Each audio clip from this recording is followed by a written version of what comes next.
Sud Radio, les vraies voix qui font bouger la France. Jean-Marie Bordry, les voix de la politique. Et après le calme, le retour de la tempête politique, les voix de la politique. Vous l'avez entendu, les auditeurs de Sud Radio qui se disent qu'il n'est pas trop tard pour faire reculer l'islamisme dans ce pays. Ça nous amène à cette question toute concrète. Est-ce que Gérald Darmanin, le ministre de l'Intérieur, est-ce que Jean Castex, le Premier ministre, ou Emmanuel Macron, le président de la République, est-ce que le gouvernement, en bref, ont les moyens de faire reculer l'islamisme? On en parle avec nos deux invités ce soir. Guillaume Bigot, bonsoir à vous. Bonsoir Jean-Marie. Politologue, essayiste, auteur d'un livre qui est à paraître justement, La populophobie. Après-demain, exactement, publié chez Plomb. Publié chez Plomb. Nous sommes toujours avec Rosa Méziane qui fait une demi-heure supplémentaire avec nous sur Sud Radio, fondatrice de Move Territoire. Je le disais, le gouvernement a-t-il les moyens concrets aujourd'hui avec la loi telle qu'elle existe, pourquoi pas, de faire reculer l'islamisme? Faut-il aller plus loin? Faut-il dissoudre davantage d'associations? Ce sont les pistes qui ont été esquissées notamment par le ministre de l'Intérieur. On en débat tout de suite sur Sud Radio. Jean Castex, aujourd'hui le Premier ministre, qui promet une lutte avec une énergie sans faille contre l'islamisme radical, qui fustige évidemment cet assassinat barbare qui nous laisse encore, je le cite toujours, dans un état de sidération collective. Alors ça, ce sont les mots, c'est l'émotion, on a l'habitude, effectivement. Après, il y a des actions. Prenons un exemple avec deux associations qui sont aujourd'hui dans le viseur du ministre de l'Intérieur, Gérald Darmanin. L'une est humanitaire, elle s'appelle Baraka City. L'autre lutte d'après ses statuts contre ce qu'elle appelle l'islamophobie. Il s'agit du CCIF, le collectif contre l'islamophobie en France. Faut-il les dissoudre? On va commencer par parler d'un cas concret. Guillaume Bigot. Ladies first, non Allez, Rosa Méziane. Moi, ça fait une heure que je suis là, donc je vous en prie. Allez, allons-y, on se lance alors. Oui, il y a, si vous voulez, il y avait des actions déjà à mener, bien sûr, contre les djihadistes, et ça, c'est bien normal. Avec un risque néanmoins, qu'on ne souligne pas suffisamment, parce que je crois qu'il faut essayer d'endormir un petit peu les enfants, mais là c'est plus possible, c'est un risque de débordement, dont voilà, les gens de la DGSI et autres parlent, ils n'ont pas beaucoup l'habitude de parler, ces gens-là, mais quand ils parlent, débordement en quantité. C'est-à-dire qu'il n'y a pas suffisamment de fonctionnaires. Prenons un exemple concret. Pour vraiment avoir à l'œil une personne extrêmement dangereuse, il faut entre 5 et 10 fonctionnaires. D'accord ?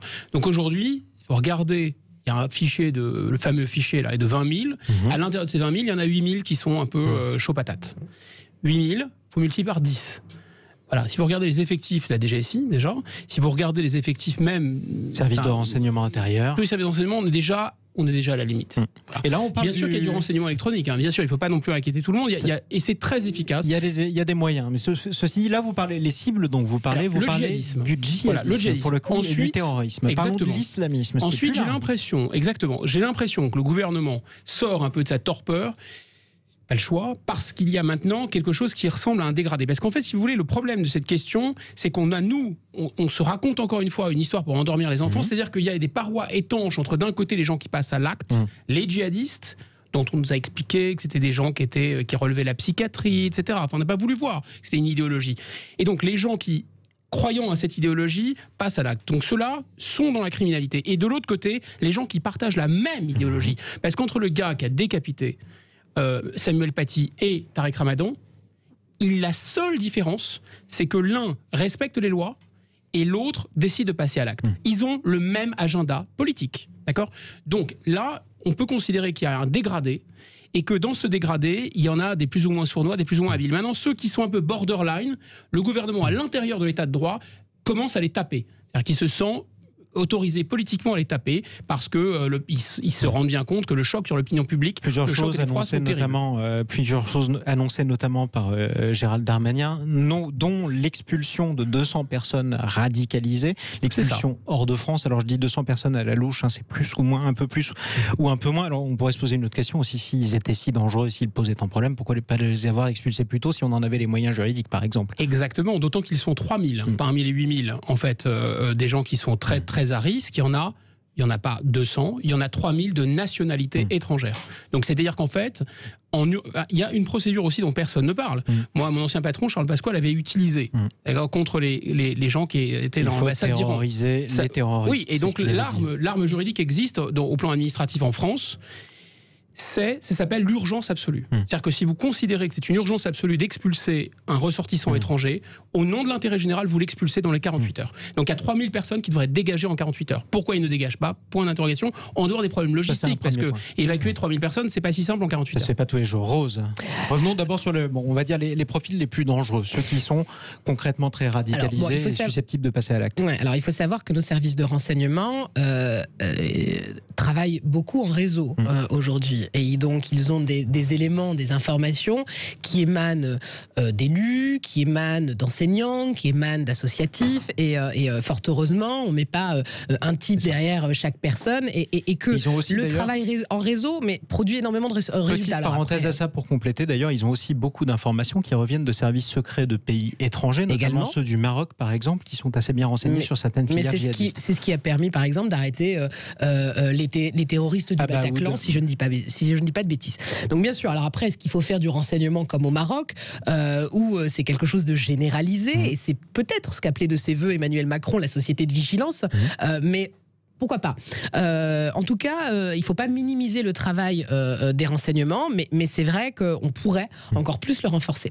Maintenant, sur la question de l'idéologie, aujourd'hui, l'orthodoxie religieuse n'est pas condamnée. Et c'est peut-être là la difficulté. L'orthodoxie, pardon. Oui, c'est ça. L'orthodoxie religieuse n'est pas condamnée. Alors, effectivement, c'est ce que je disais tout à l'heure. Est-ce qu'il faut, à un moment donné, criminaliser l'islamisme comme l'a été le nazisme ou le négationnisme? C'est peut-être une des voies. Mais il faut faire attention. C'est-à-dire que derrière l'islamisme, chacun a envie un petit peu d'y mettre ce qu'il souhaite. On l'a vu tout à l'heure avec l'auditrice Isabelle.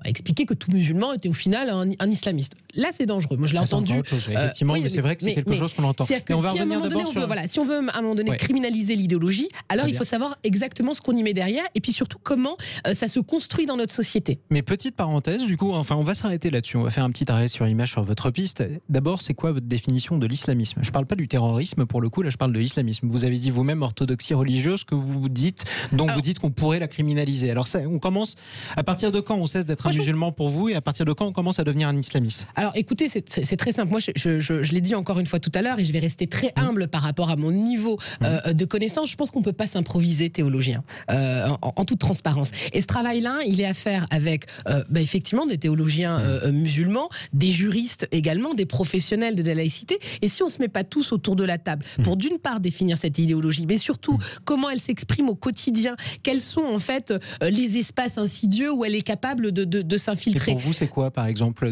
On a compris que personne n'était théologien. Non, mais tout ce qui de près ou de loin réfute nos valeurs républicaines. Tout ce qui, à un moment donné, typiquement, tout ce qui refuse l'égalité homme-femme, tout ce qui à un moment donné ne permet pas la liberté d'expression, tout ce qui refuse la mixité. Enfin voilà, c'est-à-dire que c'est des idées simples, mais ça va aussi plus loin. C'est quand à un moment donné on veut organiser en globalité une société qui peut mener à un moment donné à un niveau plus guerrier, c'est-à-dire prendre le pouvoir ou par les urnes ou par la force. Et là il y a effectivement un modèle de société qu'il faut condamner. Et donc si on veut combattre centimètre par centimètre, il faut être beaucoup plus clair. Mais vous savez, on a dévoyé toutes ces notions au fur et à mesure. Je disais tout à l'heure sur la question de la religion, il y a divers courants de l'islam. Y compris de l'islamisme d'ailleurs. Exactement, et divers même courants de salafisme, entre le salafisme quiétiste et le salafisme guerrier. Donc toutes ces notions-là ne sont pas maîtrisées par l'ensemble des Français. Alors ils n'ont peut-être pas besoin de le maîtriser, mais c'est à un moment donné comment on arrive à déterminer des choses très simples et très claires. Et je pense qu'il est là peut-être le chantier. Parce que sur la question du terrorisme, on arrive à assez bien la cibler, même si on sait à quoi correspond le profil, toujours, mais on n'arrive pas à l'empêcher, mais au moins on sait de quoi on parle. Le profil, il est protéiforme. Enfin, c'est-à-dire que je suis désolée, mais quand vous allez avoir un frère Kouachi, ça va pas être la même chose que ce Pakistanais, et encore moins les frères Klein. Ce que je voulais dire par là, c'est qu'on sait on sait sur quels critères dire telle personne est un terroriste, telle autre n'en est pas. Exactement. On sait plus difficilement dire tel est musulman et tel autre est islamisme. Quelle est la différence d'ailleurs? Musulman, islamiste, ça commence où, ça s'arrête où pour vous, Guillaume Bigot? Je veux revenir sur ce point parce qu'il est absolument clé en fait.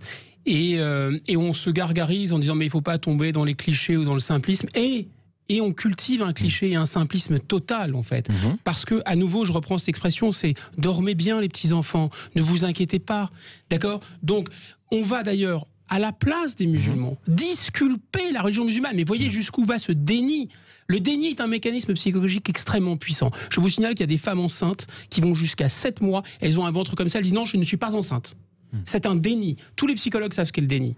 Donc la société française est dans un déni. Mais revenons à ça, quelle est la différence pour vous entre un musulman et un islamiste? Alors, je reprends cette réponse parce que je reviens à cette idée de dégradé. Il n'y a pas quelque chose de très clair, il n'y a pas une séparation, une sorte de paroi étanche. Ça serait évidemment très simple, on a tous envie que cette paroi étanche, mais elle n'existe pas dans la réalité. Alors, il faut dire les choses. Il y a énormément de gens d'origine musulmane qui ne se revendiquent comme tous les Français. La musulmanie n'existe pas. Oui, de culture musulmane, ça n'existe pas. Pardon. De confession musulmane, non, enfin je vous le dis. Non, mais bien sûr. Mais ces écarts de langage participent aussi parfois au flou. Je n'ai pas d'écart de langage. Je pense que ce n'est pas du tout une religion. C'est ni une religion, ni une race, ça c'est bien évident. Mais par contre... l'islam, c'est une religion. Oui. Parce que c'est ce que j'ai dit, pardon. J'ai dit c'est ni une nation, excusez-moi. Okay. Autant pour moi, ni une nation. Autant pour moi. Non, bien sûr. Allez, l'internet sémantique, s'arrête. Ni une nation, ni une race. En revanche, oui, il y a, de par les origines, les origines de l'immigration, des liens parfois avec cette religion dans le background familial. Or, il y a énormément de nos compatriotes musulmans qui ne se revendiquent même pas comme musulmans. Ça, c'est très important, il faut le dire. Il y a beaucoup de Français d'origine musulmane, je reprends sur cette expression entre guillemets, qui disent « mais je n'ai rien à voir avec l'islam, foutez-moi la paix », d'une part. D'autre part, bien sûr qu'il y a des musulmans paisibles, il y en a plein. Heureusement, c'est pas le sujet. Je dis simplement qu'en revanche, on ne peut pas tracer une frontière aussi simple entre ce qui est de l'islamisme et ce qui est de la pratique musulmane. Pourquoi ? Parce que cette religion, ce n'est pas Jésus, d'accord ? On voudrait que ce soit Jésus, mais c'est pas Jésus.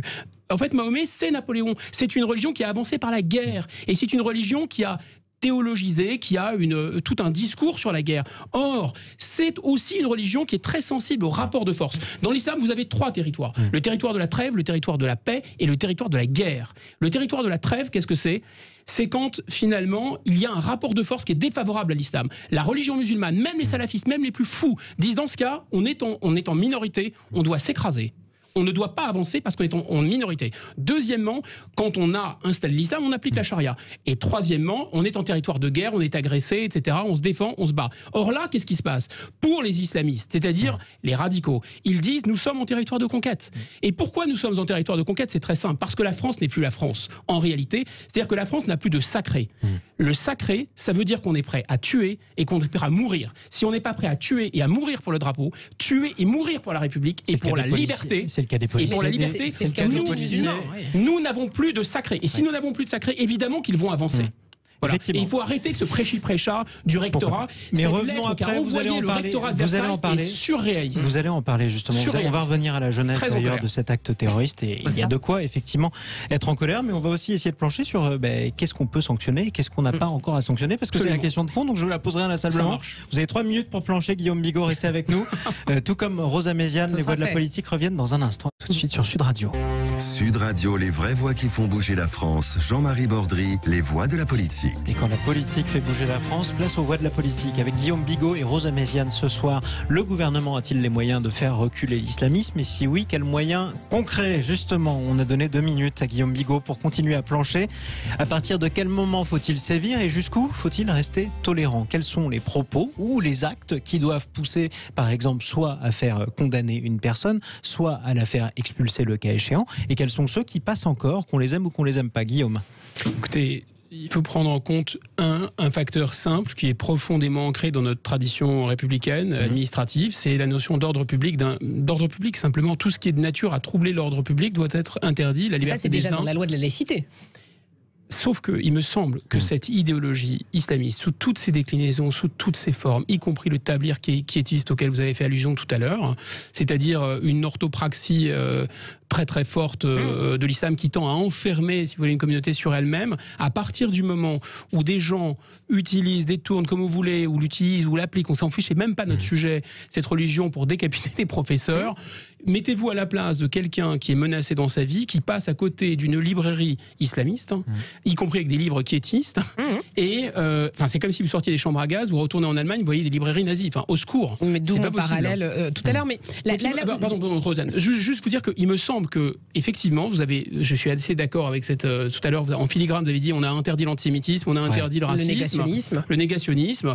Moi, il me semble que la France doit devenir le tombeau de l'idéologie islamiste. C'est clair. Voir le tombeau des islamistes. Moi, c'est pas quelque chose qui, au contraire, c'est quelque chose que je prône. Ça peut paraître très extrême, mais il faut juste à un moment donné s'entendre sur la définition. Voilà. Et je pense qu'on va avoir. C'est ce que je me tue à vous demander. Oui, parce que vous parlez à deux personnes qui ne sont pas théologiens, toi non plus, et donc à un moment donné, on a aussi notre propre niveau et notre propre grille de lecture et nos propres témoignages. Pourquoi je me permets d'insister sur cette personne des théologiens aussi et les questions d'ordre public. En revanche, la loi qui s'applique sur certaines personnes qui pourraient en sortir, elle concerne tous les Français et pas seulement ceux qui connaissent telle ou telle religion. À cette question. Si je peux répondre, du coup, c'est-à-dire qu'en fait, il a dépeint effectivement un islam particulièrement guerrier. Mais la plupart des religions ont ce genre de verbatim. Moi, je reprends des passages du Talmud. Bah, écoutez, on les lira ensemble si vous voulez. On a des choses où on caractérise les infidèles ou en tout cas ceux qui ne sont pas. Mais comme vous savez, le Talmud s'interprète et la Torah s'interprète. C'est ça la différence. Et c'est exactement pareil pour le Coran. Non, et c'est d'apprendre au pied de la lettre. Non, ça c'est une vision. Ça c'est un certain courant de l'islam, mais il est interprété. Des théologiens depuis des siècles ont interprété le Coran. Vous en parlez avec des théologiens, ils vous le diront mieux que moi. Non, le Coran s'interprète de la même manière que le Talmud s'interprète et que le Second Testament aussi. Donc il faut faire attention en fait à vouloir dissocier en fait les textes religieux. Il y en a qui sont crédibles, il y en a d'autres moins. Bon, moi je pense que c'est pas le sujet et qu'il y a effectivement au sein des religions des passages à un moment donné de prosélyte ou en tout cas de conquête qui a donné des textes qui peuvent paraître très violents ou qui le sont clairement. Maintenant, ce qui est compliqué et dans le quotidien, en tout cas des Français de confession musulmane, c'est comment en fait dans sa pratique religieuse, j'arrive à concilier des textes que je ne sais peut-être pas interpréter avec mon quotidien de tous les jours. Ça, c'est le travail, pas forcément de l'imam, parce que l'imam, lui, et c'est vrai qu'on a une vision très chrétienne au final de l'islam. L'imam, c'est celui, exactement, il n'y a pas de clergé. Donc l'imam, c'est celui qui va conduire la prière, mais c'est pas forcément, et c'est lui d'ailleurs même qui ne devrait pas prêcher. En revanche, le travail des théologiens, et je pense qu'il n'est pas suffisamment audible en France, parce qu'il y a des théologiens français qui font un travail extraordinaire, mais qu'on n'entend pas suffisamment. Et on le disait tout à l'heure, le discours d'Hassan Chalgoumi, très sincère, un discours de paix, certes, mais s'il n'est pas audible auprès de ses fidèles, ça n'a aucun intérêt de vouloir absolument le greffer à, j'aime pas le mot de communauté musulmane, parce qu'il n'y a qu'une communauté, c'est la communauté nationale. Et d'ailleurs, c'est peut-être un défaut, le fait de vouloir toujours expliquer que l'islam est une religion de l'étranger. Je pense qu'il faut admettre aujourd'hui, en 2020, que l'islam est aussi une religion française et que l'islamisme, ou en tout cas les principes de radicalisation, deviennent français. Et ça, c'est quelque chose encore où on a beaucoup de mal. Personne qui est mais si on a un doute, il faut demander aux Syriens. Ils se sont fait maltraiter par des Français. Une personne qui est française et qui est en garde à vue toujours, c'est Monsieur Sefrioui, qui était franco. Et c'est pour ça que c'est un problème français. Marocain. Et d'ailleurs, je le disais tout à l'heure, c'est-à-dire que si on n'est pas capable de reconnaître aussi cette francité quelque part du problème, alors on se condamne à avoir constamment des interlocuteurs qui sont ou des radicaux ou de l'étranger, ce qu'on refuse aujourd'hui. Et on ne peut pas avoir laissé 40 ans d'influence turque, algérienne, marocaine ou du Qatar ou de l'Arabie Saoudite et penser qu'au final, ces courants en fait, de l'islam ou cette manière de pratiquer l'islam n'allait avoir aucune incidence auprès des fidèles en France. Exactement. Guillaume Bigot, vous vouliez revenir notamment sur la manière... Je voudrais répondre à vos questions, Jean-Marie, vraiment. Mais j'y tenais, c'est bien. Parce qu'il me semble qu'il y a une solution. Ouais. Cette solution, c'est Bonaparte qui l'avait expérimenté avec le judaïsme. Le concordat. Alors, le concordat, ça supposerait... C'est une partie du concordat. C'était dans le dispositif du concordat. C'est une grosse entorse à notre loi de la laïcité. Complètement, mais moi, je sanctuarise pas les lois. Enfin, les lois, vous savez, c'est le peuple... On peut en parler. Alors, je suis premier à dire qu'il faut arrêter d'obéir à des traités, parce que les traités, si le peuple n'est pas d'accord avec les traités, pour l'école à la corbeille, et ben même chose pour les lois. Vous seriez prêt à déchirer ou à réécrire la loi de 1905, oui, bien sûr.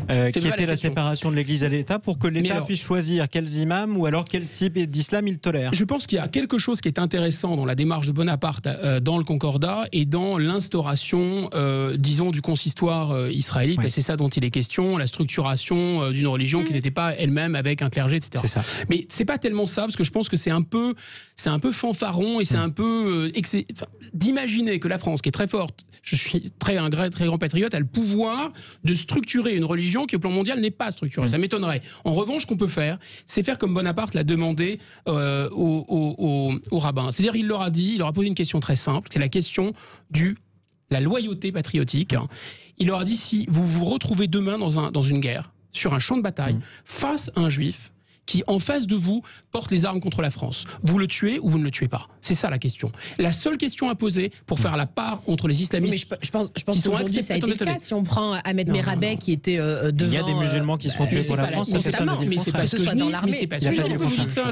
Ça n'a aucun rapport. Non, bien sûr, je sais. Ça a un rapport aujourd'hui en France. Je n'arrête pas de dire qu'il y a 20% des gens qui servent sous le drapeau français qui ont des origines ou un lien avec cette religion, voire même qui se réclament cette religion. Et d'ailleurs, l'armée n'a aucun problème de laïcité avec ses militaires. Et pour cause, parce que la question de la loyauté est posée. Du lien du sang, des frères d'armes. Voilà, et parce qu'il y a aussi une certaine discipline dans l'armée qui s'applique à tous. Et une égalité. Et une ouverture d'esprit. Et une fraternité. Et une fraternité. Donc, je pense fraternité qu'on manque beaucoup. Et ce sera d'ailleurs pour boucler la boucle, Jean-Marie, si vous posez cette question, vous ferez la part entre les islamistes et les autres. Effectivement, et vous parliez de Bonaparte. Effectivement, avant Bonaparte, les Juifs n'étaient pas émancipés en France. Il a notamment posé ce genre de questions avant de décréter l'émancipation des Juifs. Et c'était une révolution, non seulement en France, mais même dans toute l'Europe. C'est pour ça que d'ailleurs, il y a une prière pour la République. Absolument.